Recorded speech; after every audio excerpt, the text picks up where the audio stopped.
सुंदर से गीत के पश्चात हम आइए आज के इस महत्वपूर्ण विषय की ओर बढ़ते हैं, क्योंकि इन दिनों में परिवार में काफी गंभीर समस्या है, बहुत सारे परेशानियां, बहुत सारी कठिनाइयां निर्माण हो रही है, बहुत सारी चुनौतियां निर्माण हो रही है। शैतान इस दिनों में हमारे परिवार को, पति पत्नी को बीच में दरार और बहुत सारी परेशानियां निर्माण कर रहा है, बहुत सारी प्रॉब्लम निर्माण कर रहा है। और उसमें बहुत बड़ा हाथ है कि परिवार में जो पति पत्नी के संबंध है उसमें दरारें पड़ती जा रही है और आपस में मनमुटाव बढ़कर अब बाह्य विवाह संबंध, जिसको अफेयर्स कहते हैं, उसकी ओर भी अनेक लोग बढ़ चुके हैं।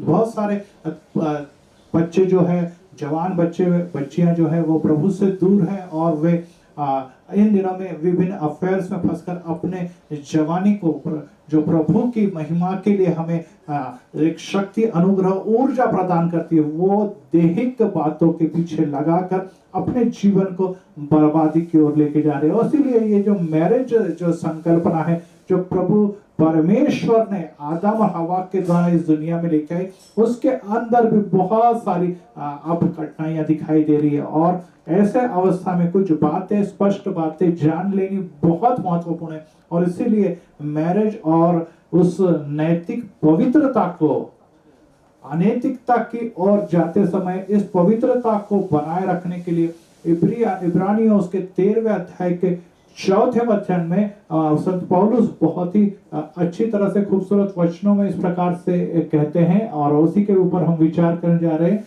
कि संत पौलुस हमें क्या कहते हैं।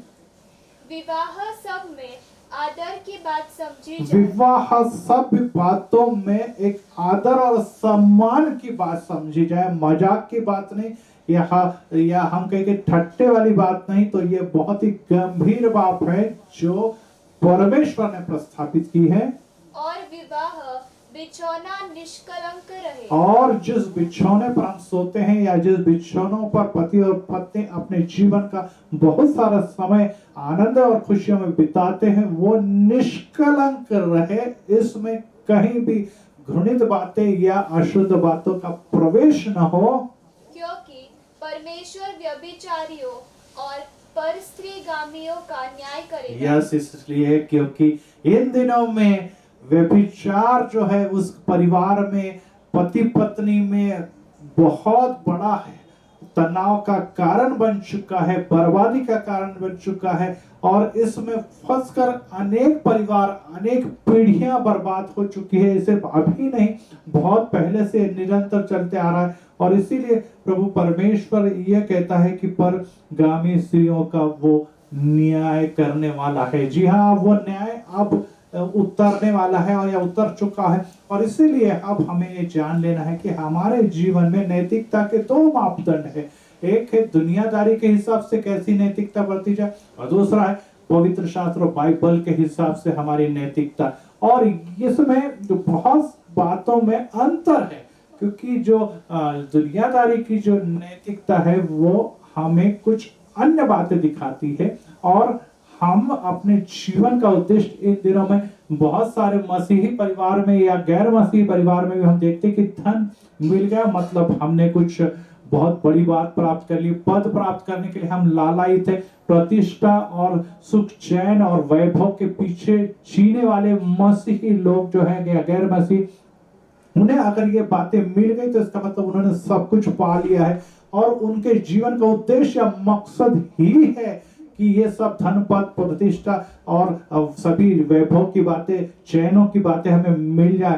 परंतु इस कारण से घटित क्या हो रहा है कि अब हमारा परिवार टिकना या परिवार का अस्तित्व धोखादायक परिस्थिति में पहुंच चुका है। और इसीलिए इन दिनों में परिवार में तनाव निर्माण हो चुका है, तो उस डिवोर्स हमें दिखाई दे रहा है। यहाँ तक कि अनेक परिवार, पति पत्नी या अन्य बच्चों के साथ आत्महत्या करते हुए भी दिखाई दे रहे हैं, और उसका प्रतिशत भी बढ़ते जा रहा है। और इन सब बातों का अंजाम क्या होगा, तो ये हम स्क्रीन के ऊपर देख रहे हैं। और वो अंजाम ये है कि वे सब जो है वो नरक की अग्नि तक पहुंच चुके हैं। और शैतान अपने मकसद में लगातार कामयाब हो रहा है कि परिवार के द्वारा, पीढ़ियों के द्वारा प्रभु की सेवकाई की तो बात दूर, वो इस नरक में पहुंचने से पहले परिवार में ही नरक का अनुभव ले रहे हैं। और उसका कारण यह है कि हमारा भोगवादी प्रवृत्ति बढ़ती जा रही है, हमारा स्व केंद्रित स्वभाव बढ़ते जा रहा है। हम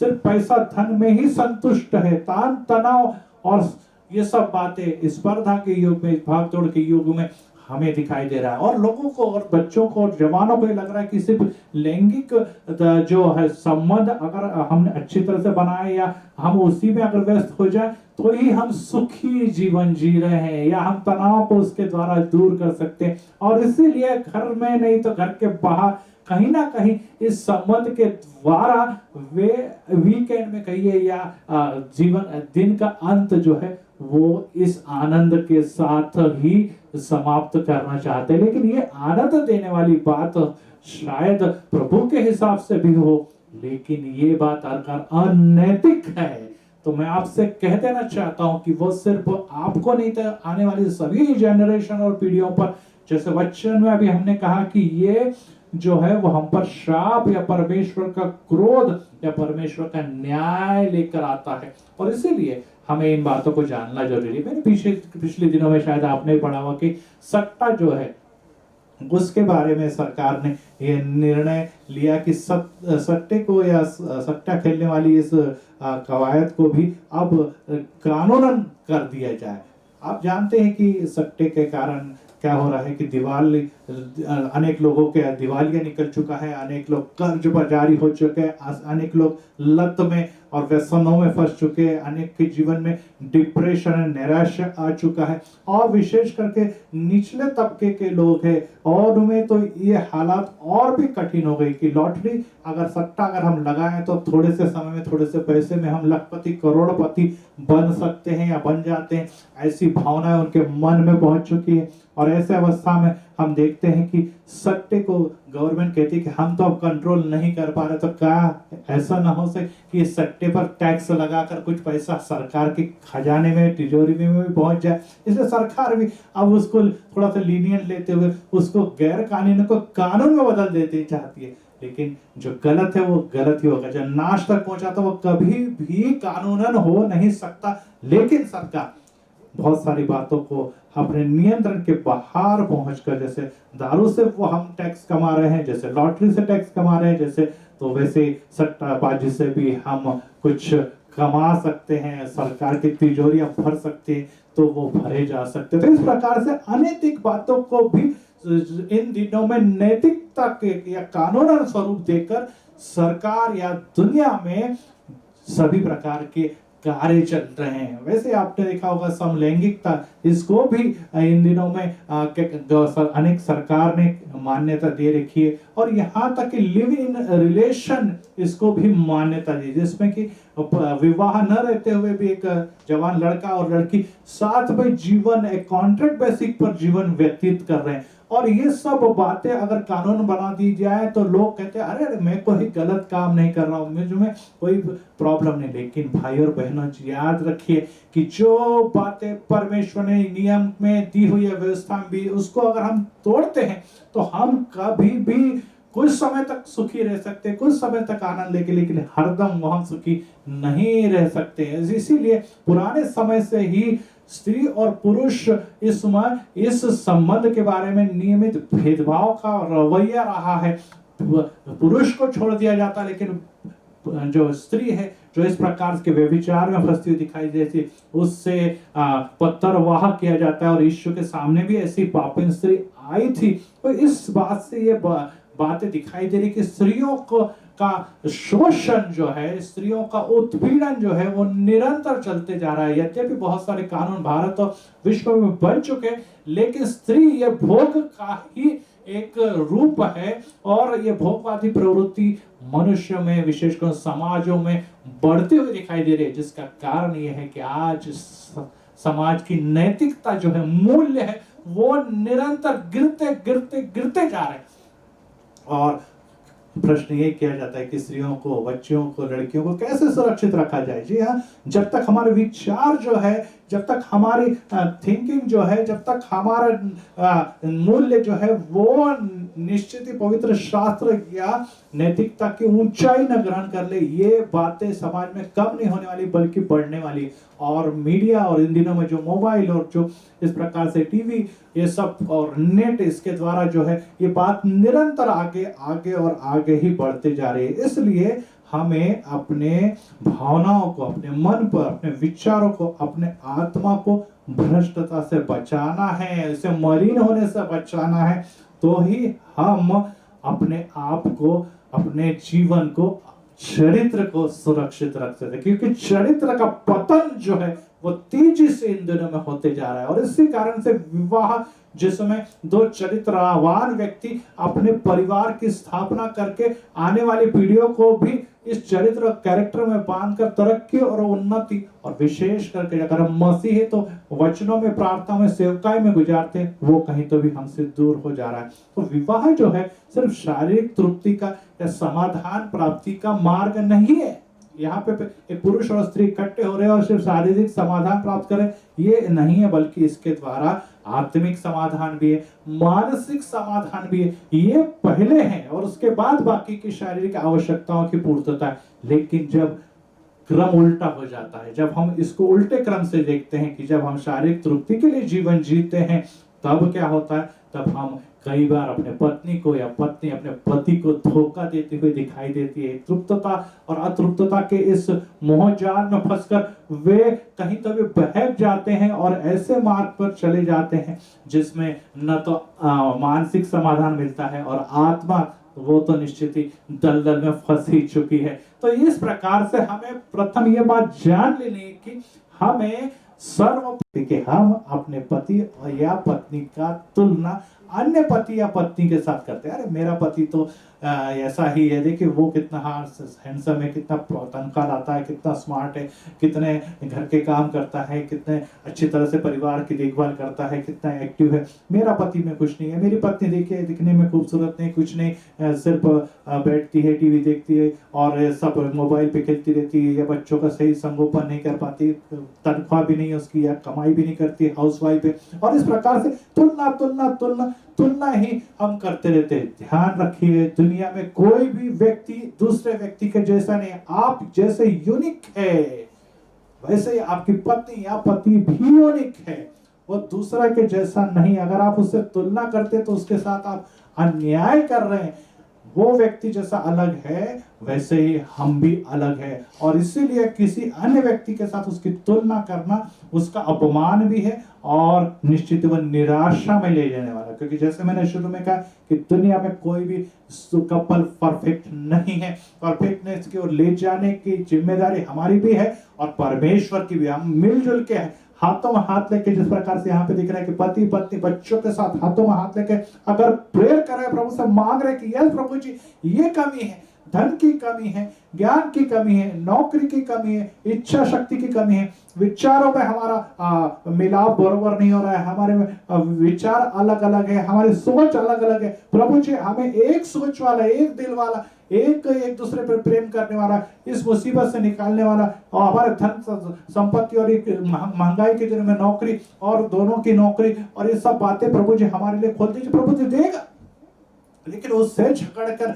उसको परेशान करके, उसके साथ मनमुटाव करके, उस या दूसरे स्त्री का विचार करना या दूसरे पुरुष का विचार करना हमें अनैतिकता की ओर, व्यभिचार की ओर तो धकेलता ही धकेलता है, परंतु एक परिवार को नहीं बल्कि आत्माओं को वो नाश की ओर ले जाता है। इसलिए मैं आपसे फिर से विनती करना चाहता हूं कि ऐसी समस्या पति पत्नी बैठे और हाथों में हाथ लेकर प्रेयर करें, प्रभु से मांगे कि यस प्रभु आपने हमें जोड़ा है, प्रभु जी आपने हमें संयुक्त किया, प्रभु जी आपने अपनी योजना हमारे लिए परिवार के रूप में बरती, आप हमें मार्ग दिखाइए, आप हमारे रास्ते खोलिए। और प्रभु अद्भुत रीति से, प्रभु महान रीति से, प्रभु विचार और कल्पनाओं के परे जाकर हमें बहुत सारी अद्भुत बातें देगा, क्योंकि हमने कुछ बातें अपने पिता से मांगी और पिता हमें बिच्छू या सांप या पत्थर देने में नहीं, तो हमें पवित्र आत्मा और सामर्थ्य देने में भरोसा रखता है। तो इसलिए भाइयों बहनों मैं आपको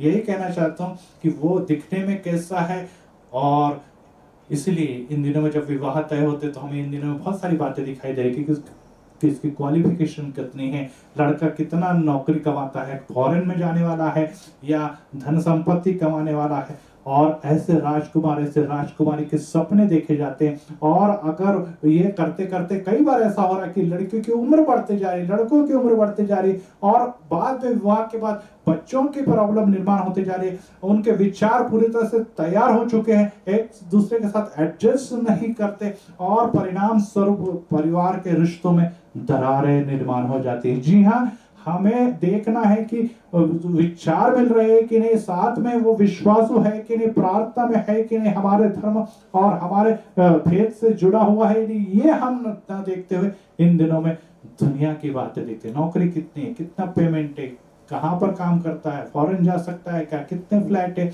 कितनी स्टेट है, कितनी जायदाद है, दिखने में कैसा है, दिखने में कैसी है, कितनी कमाती है, और किस प्रकार से उसका एटिकेट से मैं, ये सब बातें देखी जाती है। परंतु कई बार कहते हैं नहीं, चर्च नहीं जाते, कोई बात नहीं, होता है नौकरी धंधा प्राप्त करने के लिए फॉरेन में, अब्रॉड में, यहाँ में जाने में वो नहीं जा पाती होगी चर्च में, विवाह होने के बाद सब कुछ ठीक हो जाए। नहीं भाइयों और बहनों, जो व्यक्ति प्रार्थना पूर्वक विवाह के लिए अपने पति या पत्नी की जीवन साथी की राह नहीं देख रहा है, तो आने वाले दिनों में वो कठिनाइयों पड़ने वाला है, क्योंकि उसका मार्गदर्शन करने वाला उसका प्रभु नहीं है, तो उसका मार्गदर्शन करने वाली उसकी सोच है, और वह सोच दुनियादारी की सोच है, क्योंकि दुनियादारी की सोच में ही वो डूबा हुआ, धन कमाना, पैसा कमाना, शिक्षण, पढ़ाई, यही सब उसने सोच के रखा। उसका करियर ही उसका जीवन है, पैसा ही उसका ईश्वर है, और वो उसी के सोच में चलता है, और ऐसे लोगों का चुनाव करता है जो उनके जीवन में स्वर्ग को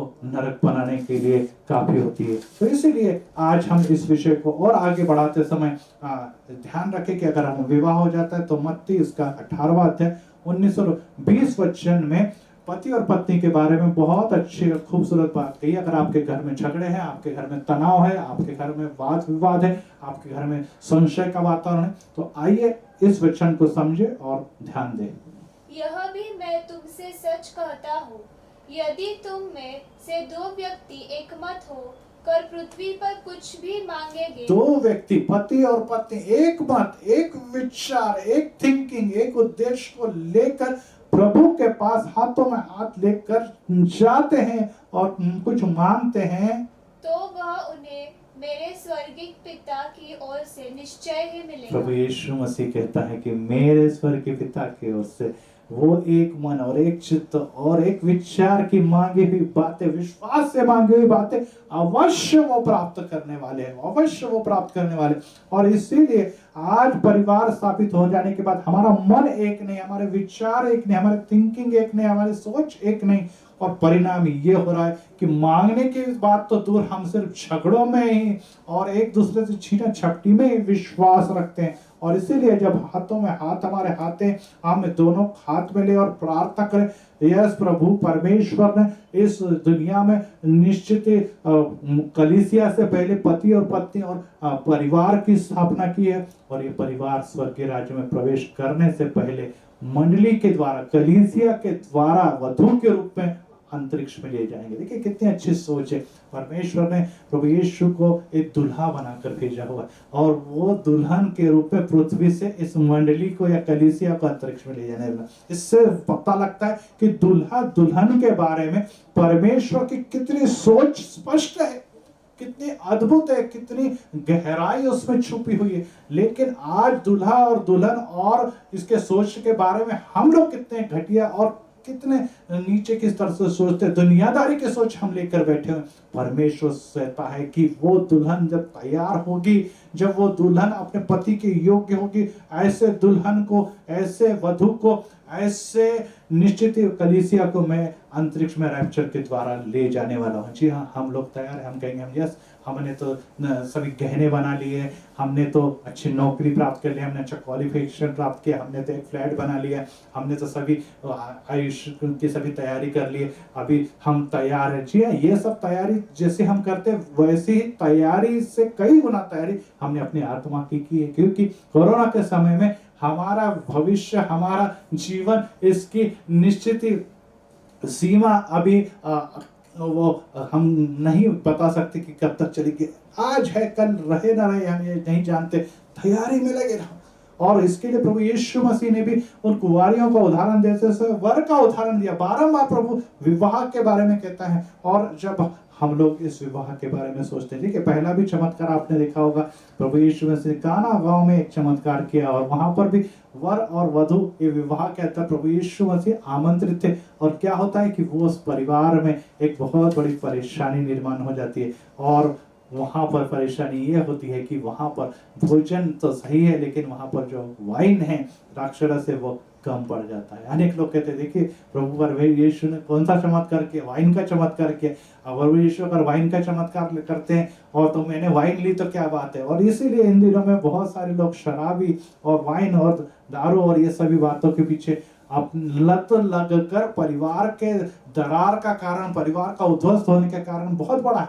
जी हाँ, प्रभु यीशु मसीह ने वाइन का चमत्कार किया अवश्य है, वो वहां की परंपरा अवश्य थी, लेकिन प्रभु यीशु मसीह ने परिवार के संकट समस्या जिसका निवारण उस समय नहीं हो पाता था, प्रभु यीशु वहां पर मौजूद थे और वे द्वार खटखटा रहे थे। और जब द्वार खोला गया, जब उसकी वाणी सुनी गई कि जाओ उस मटकों को भर दो पानी से, और जब भरा गया तो उनकी परेशानी निश्चित ही दूर हो गई है और उसे वाइन जो है वो प्राप्त हो गई है, द्राक्षरस उसे प्राप्त होगा। जी हाँ, हमारे घर में कोई भी परेशानी, हमारे जीवन में कोई भी प्रॉब्लम हो, जब हम प्रभु यीशु मसीह को आमंत्रित करते हैं और अपने घर का द्वार उसके लिए खोल देते हैं, तब ध्यान में रखिए हमारा प्रभु हमारी आवश्यकता को जानकर चमत्कार और महान चमत्कार करने में इंटरेस्ट रखता है। लेकिन इन दिनों में क्या हो रहा है, हमारे घर में पार्टी चल रही है, हमारे घर में उत्सव चल रहे हैं। एक समय ऐसा था कि पुराने समय में ऐसा था कि हर रोज प्रेयर चलती थी घर पे, कौटुंबिक भक्ति जिसको कहते हैं कि फैमिली जो गैदरिंग थी, सभी लोग इकट्ठे होते थे, प्रेयर करते थे, वचन पढ़े जाते थे, गीत गाए जाते थे। अब लोग कहते हैं अरे टाइम ही नहीं है हमारे पास, तो समय नहीं। कोरोना के समय तो समय ही समय था हमारे सामने, क्योंकि हमारा पूरा परिवार ही घर में रहा करता था। और उसके अंदर जब ये सब बातें थी तब हम लोग बड़े ही घर पे बैठे थे। लेकिन क्या उस समय हमने बाइबल पढ़ी? क्या हम वहाँ पर फैमिली प्रेयर के लिए इकट्ठे होते थे? क्या हम वहाँ पर गीत गाते थे? क्या हमने प्रभु की सेवकाई की? अगर किए प्रेज़ द लॉर्ड, बहुत अच्छी बात है, परंतु नहीं की तो जान लीजिए समस्या प्रॉब्लम ही बनी रही, क्योंकि हमने अपने घर में दुनियादारी की हर बातों को न्योता दिया है, परंतु प्रभु यीशु को घर के बाहर कर दिया। प्रभु यीशु को कब बुलाते? जब हमारे बर्थडे होता है, यस चलो और हमारे घर में प्रेयर होने वाली है, हम क्या बोलते हैं स्पेशल प्रेयर। और थैंक्स गिविंग एक शब्द बहुत अच्छा इन दिनों में आ गया कि थैंक्स गिविंग की प्रेयर रखेंगे। हमारे घर में मैरिज एनिवर्सरी, हमारे घर में बर्थडे, हमारे घर में कुछ अच्छा जश्न का माहौल है, तब हम प्रेयर रखते हैं। बाकी के समय नो प्रेयर।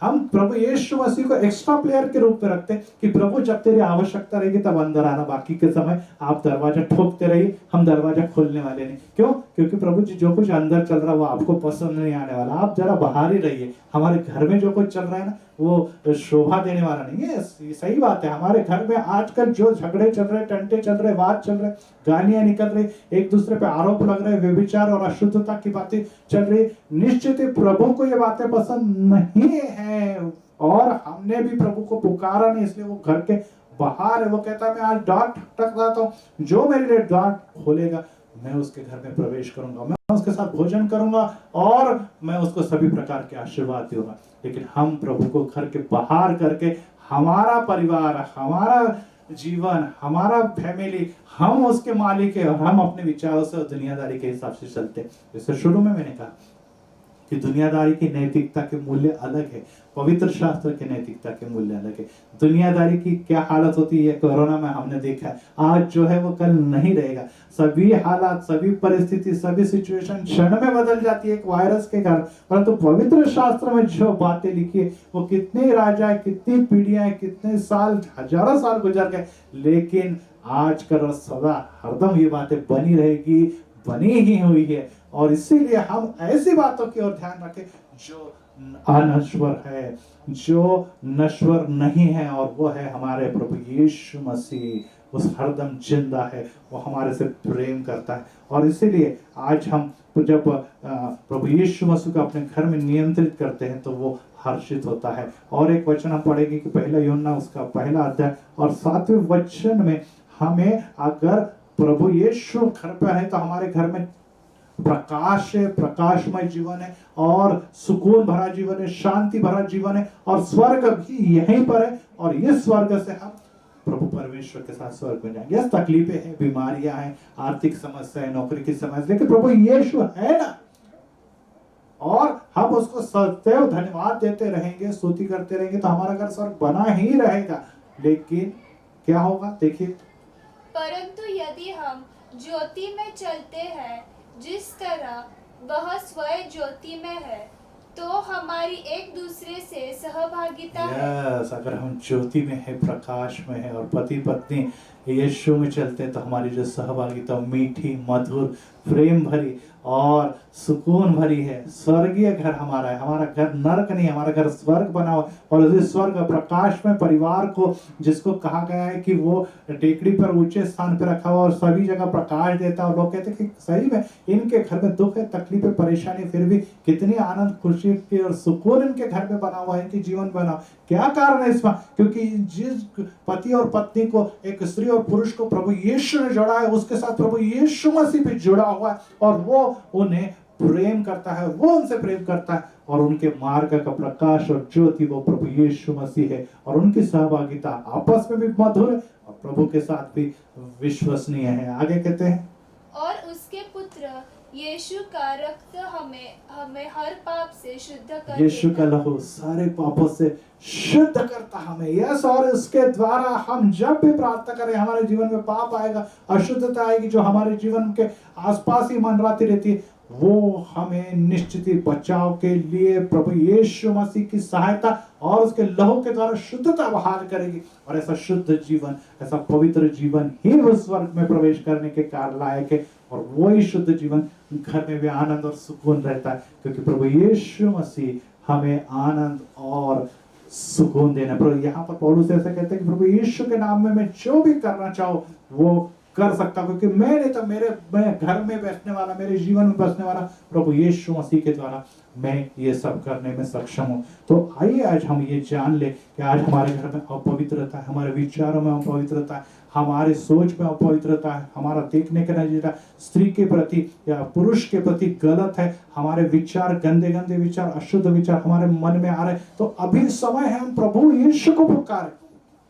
क्योंकि आज विचार हमारे दिमाग में घूम रहे, आज विचार हमारे चारों तरफ घूम रहे, लेकिन जल्दी हमारे पैर उस विचारों से, हमारा मन उस विचार से बंध जाएगा, जकड़ा जाएगा और हम उस पाप में गिर जाएंगे जिसको हम व्यभिचार कहते हैं। व्यभिचार से भागे। प्रभु यीशु मसीह पर शैतान ने बारंबार अटैक किए, लेकिन प्रभु यीशु मसीह ही एक ऐसा व्यक्ति था जो खुदा भी था, वो इस मोह से बचा रहा। लेकिन बाकी सभी लोग, वो आदम से लेके आज तक के हर व्यक्ति, हम भी उस मोह से बच नहीं सकते। तो वचन क्या कहता है कि उससे भागो, क्योंकि हम शैतान को भगा सकते, लेकिन मोह से हमें भागना है। जिस रास्ते पे हमें जाना नहीं, जो हमारा पवित्र शास्त्र बाइबल दिखाता है कि ये पापमय रास्ता है, ये अशुद्धमय रास्ता है, ये नरक की तरफ ले जाने वाला रास्ता, ये धोखादायक रास्ता है, ये कठिन ऐसा रास्ता है, ये भयंकर ऐसा रास्ता है, ये व्यभिचार की ओर ले जाने वाला ऐसा रास्ता है, एडल्ट्री की ओर ले जाने वाला रास्ता है, हम उससे भागे। क्योंकि अगर हम कहेंगे कि नहीं मैं तो प्रार्थना करता हूँ, मैं तो बाइबल करता हूँ, मुझे ऐसा कुछ नहीं होता, गलत सोच रहे हैं आप। अब बाइबल पढ़े, प्रार्थना करें, प्रभु यीशु तक शैतान पहुंच गया, ईयोब तक शैतान पहुंच गया, हमारे तक भी शैतान पहुंच जाएगा। हमें क्या करना है? हमें इस पाप और मोह से भागना है, इससे दूर रहना है। अगर हम उसको प्रोत्साहित करते हैं और हम कहते नहीं मैं तो धार्मिक हूँ, मेरे घर में तो प्रार्थना सब चलती है, मैं तो सेवक हूँ, मैं तो, और आप फंस जाएंगे, आप फंस जाने वाले हैं। शैतान ने आपको फंसा दिया है और वो आपका उपयोग एक समय निश्चित ही पाप और अशुद्धता के लिए कर कर उस परिवार को, जो प्रभु ने रचा परिवार है, जो मसीही परिवार है, जो स्वर्ग की योजना है और स्वर्ग से आने वाले आशीर्वादों के लिए बना है, वो नरकमय परिवार बनने में ज्यादा देर लगेगी नहीं। क्योंकि अनैतिकता और व्यभिचार हमारे दरवाजे पर खड़े हैं, लेकिन हमने अगर प्रभु यीशु मसीह को अंदर घर में लिया है तो वो विचार हमारे से दूर रहेंगे, क्योंकि हम प्रभु यीशु के वचनों में, प्रार्थना में, प्रकाश में गए। लेकिन प्रभु यीशु मसीह अगर हमारे दरवाजे के बाहर खड़ा हुआ राह देख रहा है, तो हमारे घर में फिर है क्या? हमारा खालीपन शैतान का घर हो जाता है। हमारे घर में शैतान और शैतानी सभी बातें प्रवेश कर जाएगी, जिसमें व्यभिचार में है, जैसा दैहिक वासना है, जो नेट के द्वारा हो, जो टीवी के द्वारा हो, जो फेसबुक के द्वारा हो या सब अशुद्ध बातें हमारे घर तक, विचारों तक पहुंच जाएगी।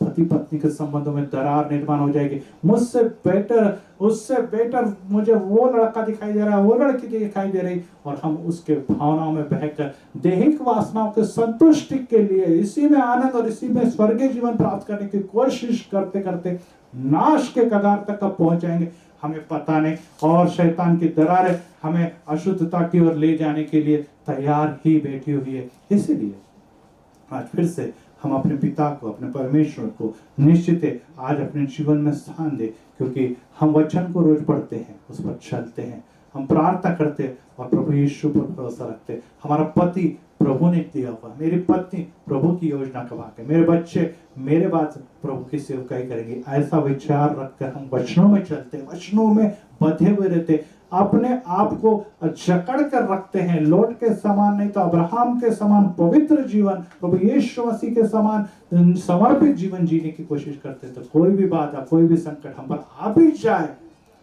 जैसे ही हमें दिखाई देता है कि यूसुफ के जीवन में आया, मिस्री लोगों के बीच में वो गया और वहां पर वो फंस गया, उस स्त्री ने उसे पकड़कर व्यभिचार की ओर खींचने का प्रयत्न किया, लेकिन यूसुफ ने कहा कि मेरा परमेश्वर, मैं उसको नहीं छोड़ता, मैं उसके आज्ञा को नहीं मानूंगा, भले ही मुझे जेल में जाना पड़े, लेकिन मैं अपनी आज्ञा से नहीं डरने वाला। 7वीं आज्ञा हो व्यभिचार न करो या पर स्त्री का मोह रखो, 10वीं आज्ञा ये मैंने पढ़ी हुई है, मैंने जानी हुई, इसलिए शैतान आप मुझे नहीं खींच सकते, मैं भागता हूँ।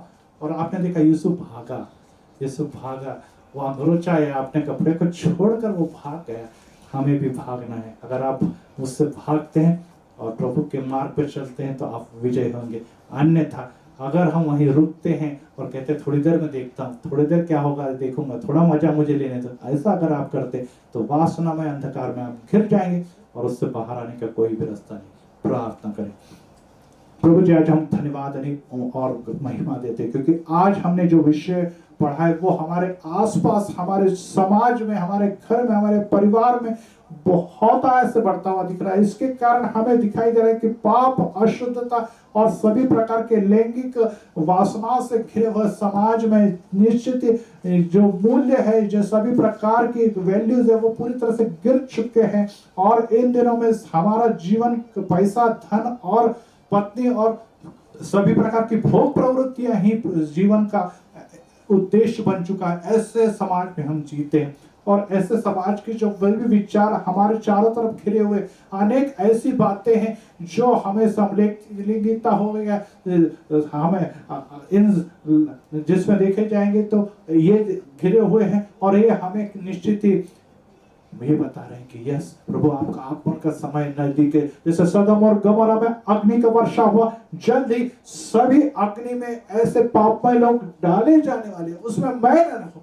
आज फिर से प्रभु यीशु मसीह के नाम में लौट के प्रमाण हमें उस अंधकार से, उस गंधक की झील से बाहर निकालिए प्रभु, और उस चट्टान पर खड़ा कर जिस पर का नाम है प्रभु यीशु मसीह, जो हमारे सभी अधर्मों और पापों को उसके लहू से शुद्ध करता है। हमारे घर में बहुत सारे वाद है, बहुत सारी परेशानियां, हम घिर चुके हैं प्रभु जी, हमने गलतियां की है प्रभु जी, हमने आपके आज्ञाओं को मोड़ा है प्रभु जी, अपने पति को और पत्नी को धोखा दिया है, हमने अपने जवानी में ऐसे कृत्य किए हैं जो मसीह होने के लिए निश्चित धिक्कार वाली बात है।